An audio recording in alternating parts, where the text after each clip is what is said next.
Welcome once again, ladies and gentlemen, boys and girls, one and all, to a brand new edition of The Quinn Spinn. I'm your host, The Quinn. I'm back here on Spotify, Apple Podcasts, Google Podcasts, YouTube, Stitcher, and more for another rousing and riveting installment of the official podcast of Underground Music Collective, and you heard Revel 9's All I Become, our opening theme song here at The Quinn Spinn, since the great year of 2014, and it will be until the very end of days. And before we get to today's guest, I want to encourage you to like, share, comment, follow, subscribe, whatever the mechanism is on your platform of choice. Please engage with us, share the show, share the message, help us reach more people, more eyes and ears.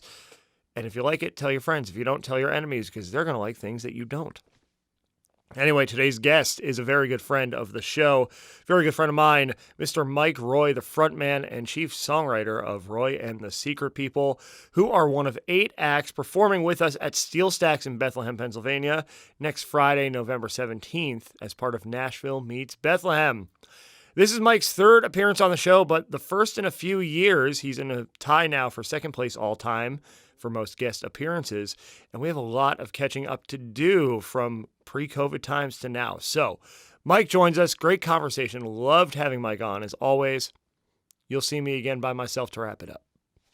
All right, everyone, we're back here on the Quinn Spinn. As I mentioned in the intro, I have the pleasure of being joined by another member of our Nashville Meets Bethlehem lineup at SteelStacks next week. As of airing, I am joined by the one and only Mike Roi, the frontman of Roi and the Secret People. And it's been a while, Mike. How you doing? It's been a little while. I'm doing okay, man. I hope we talked a little bit before this, and I'm glad to hear that you've been really busy as well. Yeah, man. It's everything. I have no complaints. Same. Yeah, it seems like things are trending in the right direction one way or another. So we gotta take that for what it is. Yeah. But yeah, so great to have you back on the show. Of course, this is a return appearance, and we'll get into that a little bit. But before we do, I want to reintroduce you to the audience by asking you the 3 standard questions. Those 3 questions, Sure. Of course, being: who are you? What are your passions? And why on earth would you want to come on the Quinn Spinn? Well, let's say, I'm Mike Roi from Roi and the Secret People. That's ROI. I already, me, man. I my brain doesn't work too well. What was that second question? What are your passions? What do you like? Gee whiz. What are my passions? Yeah. Well, my passions, obviously music. I do like, man, I really like to. Oh man, why is that so hard to answer? Is that usually a hard answer for people? I don't know. People usually, it depends on the person, I guess, but I guess so. Yeah. There's a lot of things I like to do, but passions, I like to hang out with dogs. I like to eat a lot of food. Yeah, that's a passion. Yeah. I'm really into food. Yeah. So I'm going to say food and music and dogs. Yeah, writing. Yeah. And dogs. Yeah. Writing about dogs. There we go. That's beautiful. So maybe we'll hear about some of that, on the show in a couple of weeks. But I don't know that was like why am I back on your show? Yeah.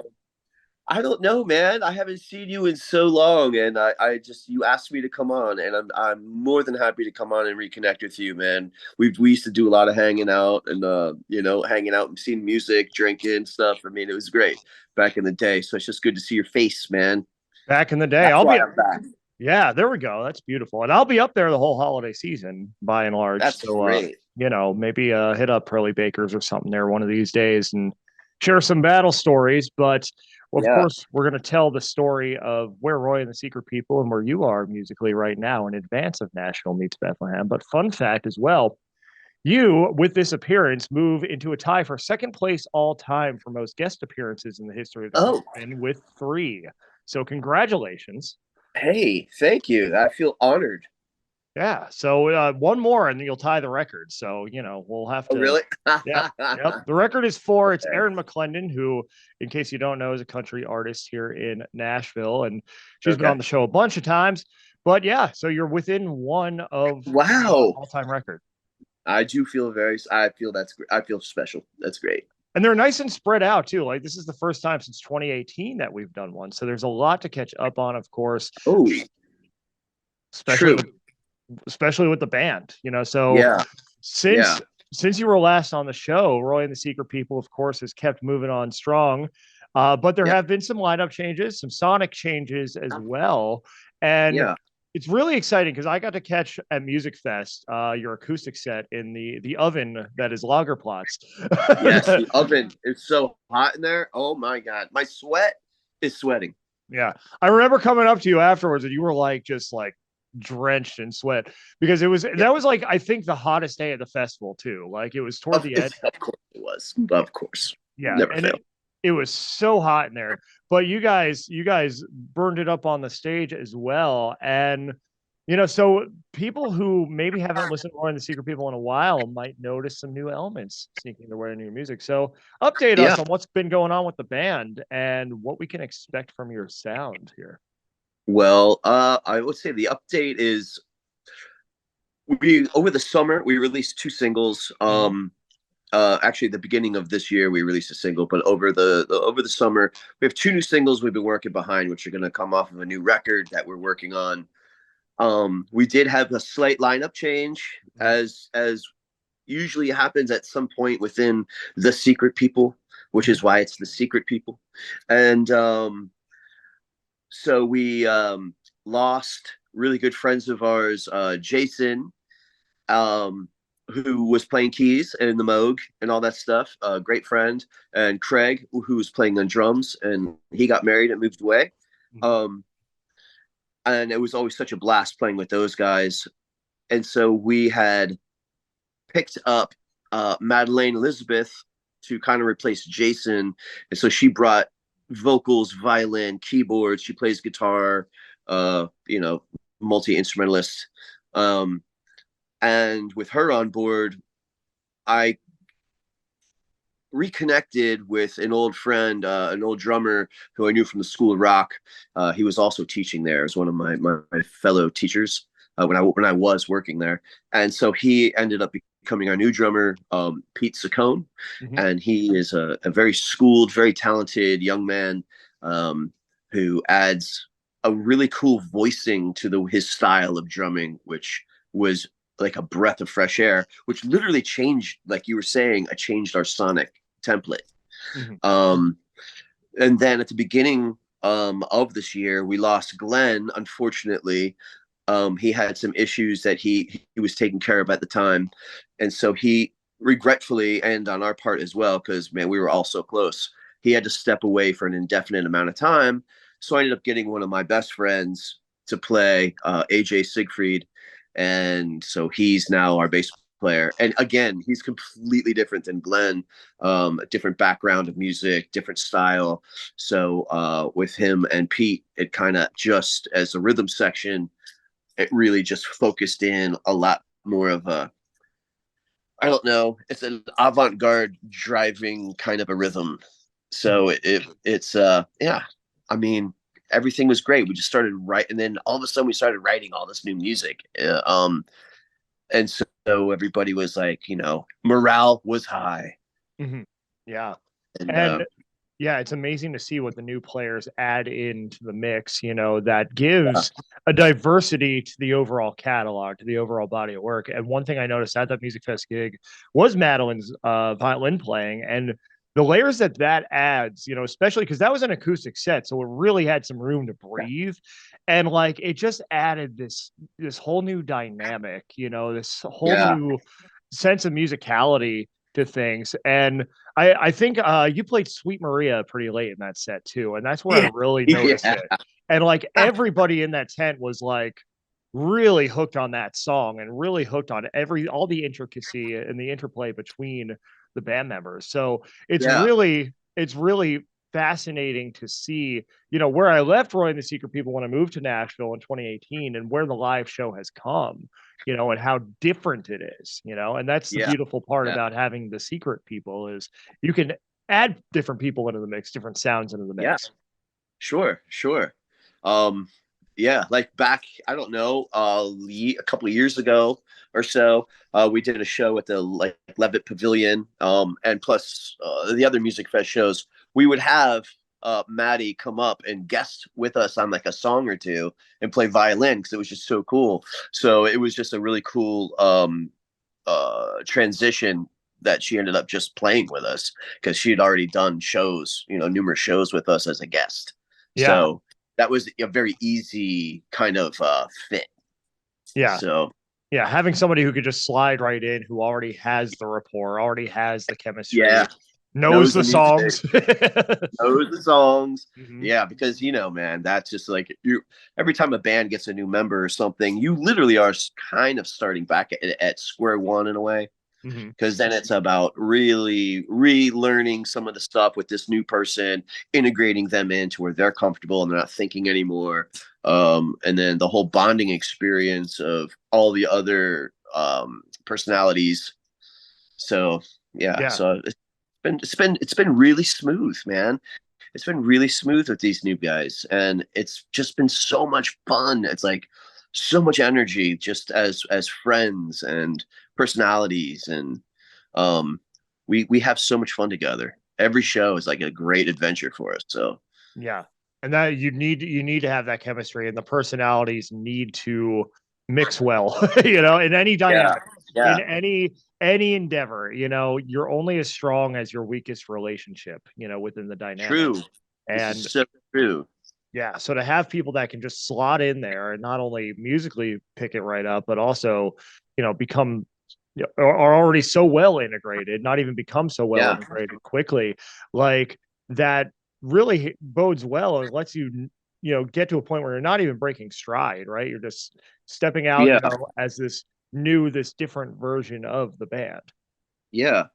And if you think about it too, I mean, Ed Golden, the guitar player, he for a long time was the new guy, Mm-hmm.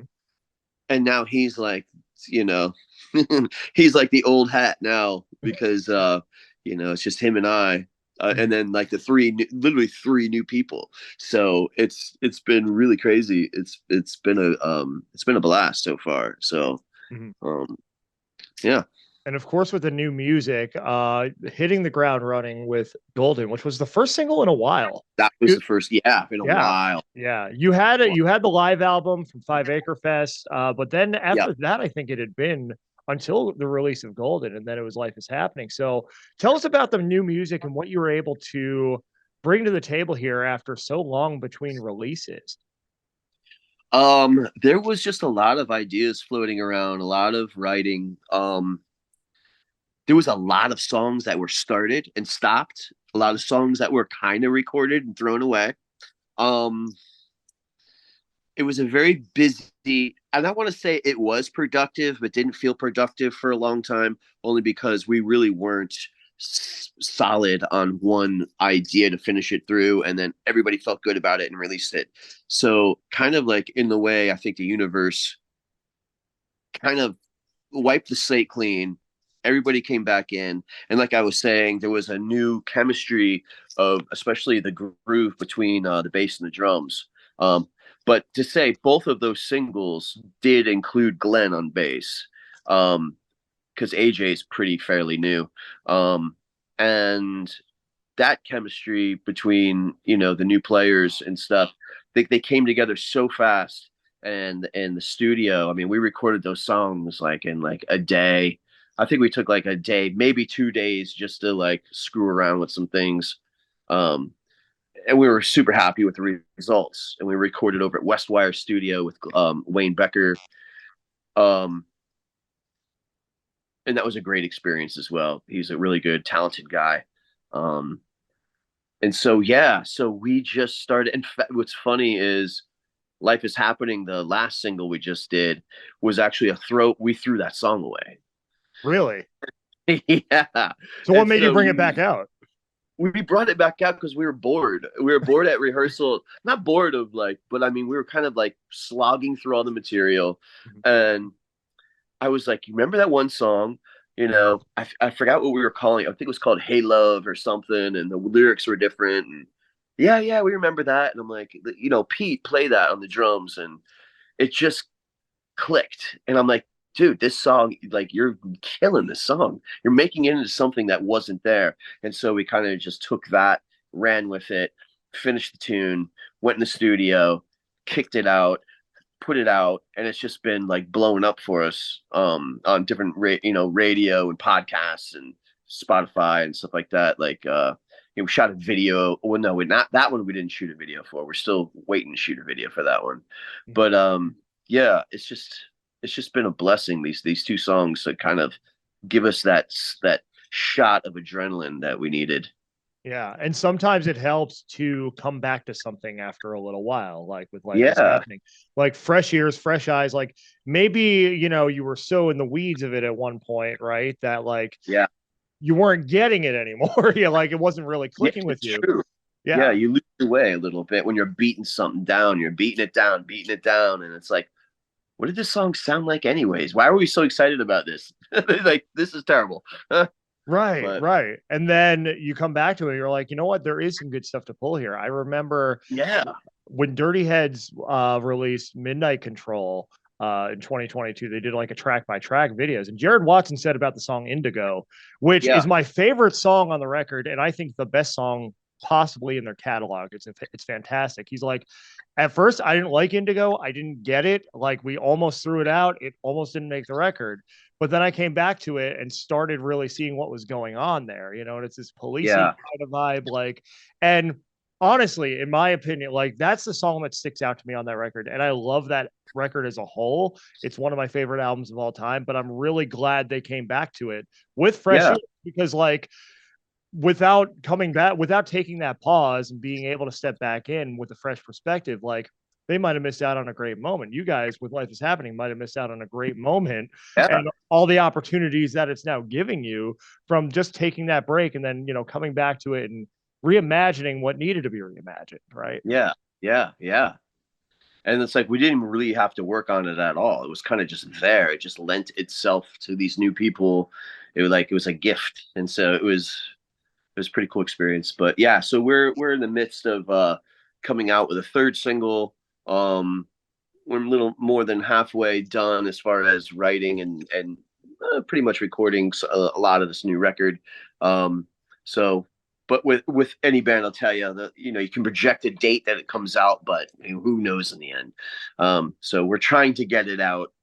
Hopefully by it was supposed to be out by this year, but looks like it ain't gonna happen. So hopefully, early next year. So One question I want to ask to pivot a little bit is you've been playing live music. You've been out on the live circuit for a long time. I remember the yeah, stories down in Florida. Of course, you spent time in New York. Now yeah, you're in Eastern PA for the past several years in the Lehigh Valley. COVID and that pause, being a veteran of the live music circuit, having been out, having been just immersed in this world for so long, yeah. what did that pause show you? What did that teach you about all of this, about the opportunity to perform, and how did that affect you and inform the path forward for the band? Well, I'm gonna say COVID definitely pulled the curtain back on a lot of maybe inner things within our camp that we definitely needed to work on, that we had kind of, sometimes you can get very complacent, sometimes you can not push as hard as you may have in the past on a certain things to further your career. I think it pulled back a curtain of, okay, it's like it's either got to wake up or it's got to change. And without even thinking about players, it was just the music. And during that time, I personally decided to kind of take a break from writing with the band. Um, I had been writing in a different style, a little more of a Americana style, old school kind of style. And so I ended up writing and recording kind of like a concept EP, which was going to turn into an album. And so that was called The Ballad of Annabelle, and the project was called Pistol Witch. And so, which is up on Bandcamp. I never really promoted it, but I just threw it up there because it was just something I was doing during COVID. And I think there's like 6 or 7 songs on it. But that also, every song is a chapter in the story, and it takes place in the 1860s and blah blah blah blah blah. But that was, at the time, because it was so new, completely new project, nothing to do with RSP. It was very exciting, and that, I think, that is what kind of flipped my switch back on.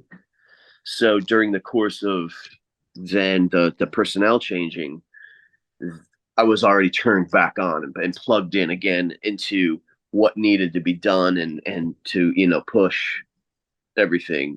And so, like I said, all of a sudden we just started writing as a band and everything, which was great.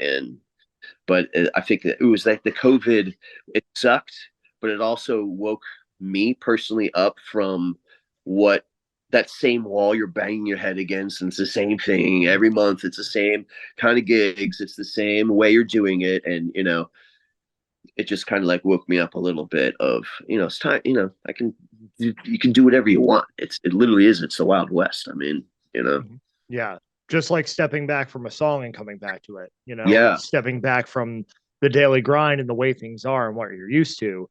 And, Yeah. we were all forced to do other things during that time, and I don't think any of us, at the outset of that in the moment would have preferred that.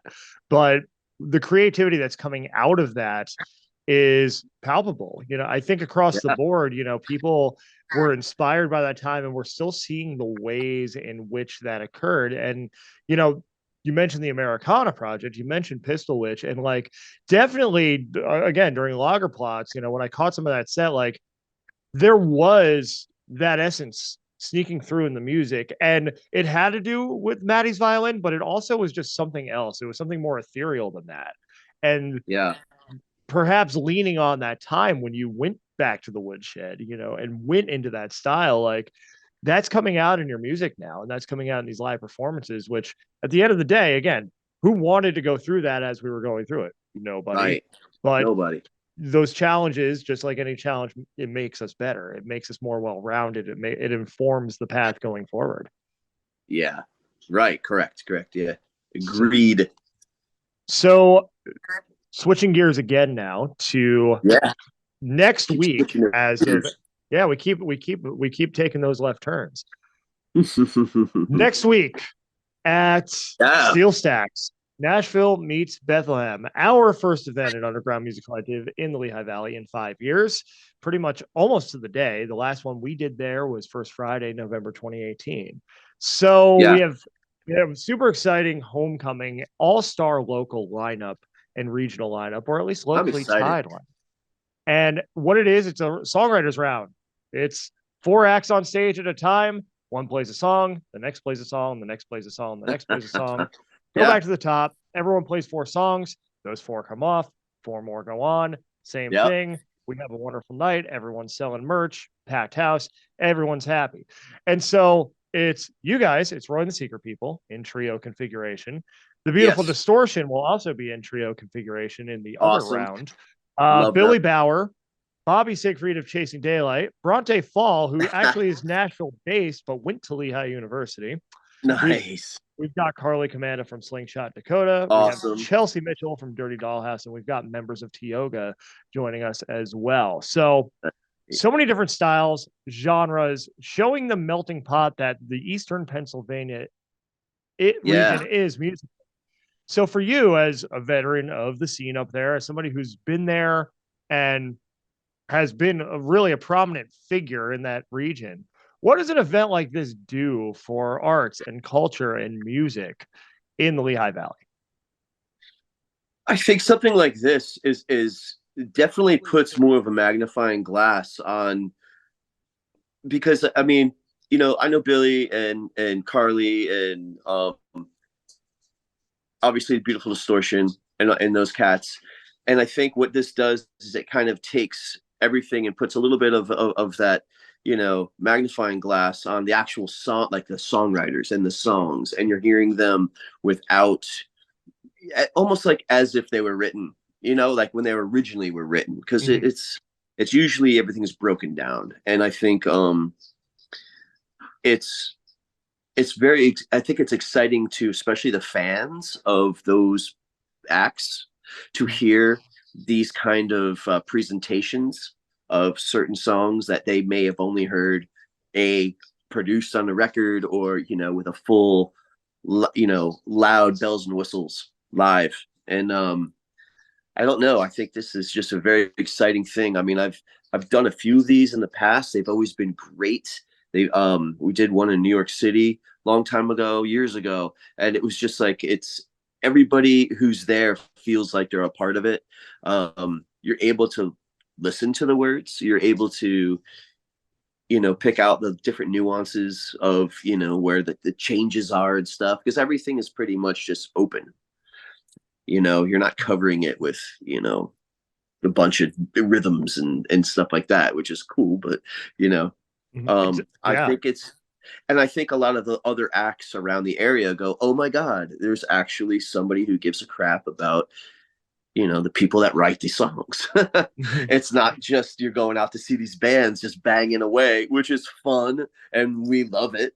It's but it's a cool time and place for then the other side, the actual seed. You're looking at the seed of the tree, and you're not just sitting under the tree. I don't know. It's a cool. I don't know. I find it very refreshing, and I'm always excited to be a part of anything like this kind of stuff. So yeah, and well, thanks for joining us. First of all, very excited to have you, and thank you for asking. Yeah, when we were curating this, and I know I mentioned this too on the episode that I did with the Beautiful Distortion. Phil, of course, with Your Next Favorite Band podcast, are co-presenters on this event. Another fine podcast based still in the Lehigh Valley as well. You should get on that one too. Yeah. But as we were putting this idea together, I had talked to Arts Quest about the concept, and then I brought it to Phil. I'm like, hey, you're local, I'm not, let's team up on this and let's like bring something to life up there. Yeah. And as we were putting the lineup together, the focus was on putting acts together that wouldn't normally play on the same bill, right? Like, and you have some typical overlap, like Billy and Bobby, they collaborate. Bobby actually joins Billy for the DMB tributes. Like, but where else can you see Billy Bauer and Mike Roi and Carly from Slingshot Dakota and Bobby, who's an R&B and soul artist, and like all these different styles mixing in the pot and like really letting the songs breathe. There's that, right? And then there's the fact that you all have different audiences, and now the different audiences get to know each other. They get to know the different acts. Everybody walks away having built more awareness of the songs as they were written and the talent that's there behind them. And that's exactly what we wanted to do, was really like break down the silos, because I think in any music scene, in any ecosystem, like it's easy to just kind of stick with what right? And I know that's something that we, when I was up there, when we were Lehigh Valley Underground, that's something that, was always a challenge, is how do we break down these silos, right? Well, with something like this that brings it all in the same pot and makes a beautiful musical gumbo. So, yeah. Definitely right on. That's the plan, to make some gumbo. That's the plan. On November 17th at SteelStacks, $20 gets you in. You get 8 acts on the bill for $20. You can support them by coming out, by getting their merch. We're going to have different vendors there as well. It's going to be a wonderful time, co-presented, of course, but with Your Next Favorite Band, in addition to Underground Music Collective / the Quinn Spinn. Very excited for this event, but also very excited for a glimpse into the future of Roi and the Secret People. Now, Mike, you mentioned there's a record on the way. Date to be determined, but if you can give us a glimpse into what you're planning, what are your goals, what are your dreams, what can we expect? Oh my God, my dreams are all nightmares. My goals are I don't know. I could just talk about cheesy stuff. The album, we're trying to get the album done, obviously by next year. We're working the singles right now. We got another single coming out. And I think it's just we had a chance, but it kind of slipped away for us in the last minute. But like we had an opportunity to go overseas this summer. But that didn't work out. I think financially, and a couple things fell through overseas. We were supposed to go to Spain and play for like a week, so that's still on the table. So hopefully that's going to happen next summer. We definitely are hooking up with certain companies and stuff for promoting and which has been great. So we're starting with that. So we're just looking to get the tune out there, especially when this record drops. It just and just play behind it and just kind of like do some traveling. We're gonna do a lot more traveling this year, this next season, which is our goal. And we haven't played, not to play so much around this area or the tri-state area, but kind of like go back to what I used to do and kind of do like small weekend tours or like 5-day tours or and get back into that. And yeah, so right now we do have a battle plan, but it's still, we're getting the right people to help facilitate it. Right. So, that's where we're at. So we got some help from John Paul. We got some help from, we're looking at working with this new company called iProdigy. And they're like a promotional distribution company. Yeah. So, I mean, making videos, all that good stuff, more multimedia stuff. Yeah. Instead of just we want to cut down on the bar gigs and kind of we've been opening for a lot of touring bands this year, which has been absolutely fantastic. So we've been making a lot of friends that come in and out of the area and on tour, so that's been great. So yeah. And that growth, that ability to go outside of the home region, right? And build those new audiences, build those hubs. I think for any artist, it's a good lesson here because ultimately your growth needs to extend beyond your hometown, and there's value, to playing locally and getting your chops, but you guys have the chops, so, to get out there and let people know what you're up to, in different regions and make those connections. So each time you can go back, even stronger and have even a bigger turnout and even better time. I think that's the goal for any band, or any artist who, really wants to start to build that groundswell. Cause as we know, we're independents, we're entrepreneurs, and it comes down to that grassroots effort and finding the right people on your team, finding the right opportunity, independent of the industry, the traditional industry, to really help you grow, and aligning yourself with the right people and the right ideas, goes a long way. So you guys are doing it, been doing it for years, and it's good to see this growth, this evolution, Mike. And it's of course great to catch up with you here on the show. Thank you, man. I appreciate it. Absolutely. Before I let you go, just want to give you a chance to let people know where they can learn more about you and the band online and how they can support you. Okay. Well, I mean, just like, probably everybody you've interviewed, we're definitely all over the interwebs. If you just type in ROI and the Secret People, our website will come up. Our website is the hub of our music, our videos, old stuff, new stuff coming out. There's a blog, a running blog that was on there. I got to pick that back up. We're on every platform, music platform, your Spotify's, your Shazam, whatever, blah, blah, blah, blah. All the stuff. We're everywhere. So we're really easy to find on the internet. And then, we're just finishing up this year with obviously your show. We're at Godfrey Daniels with Hot for Robot.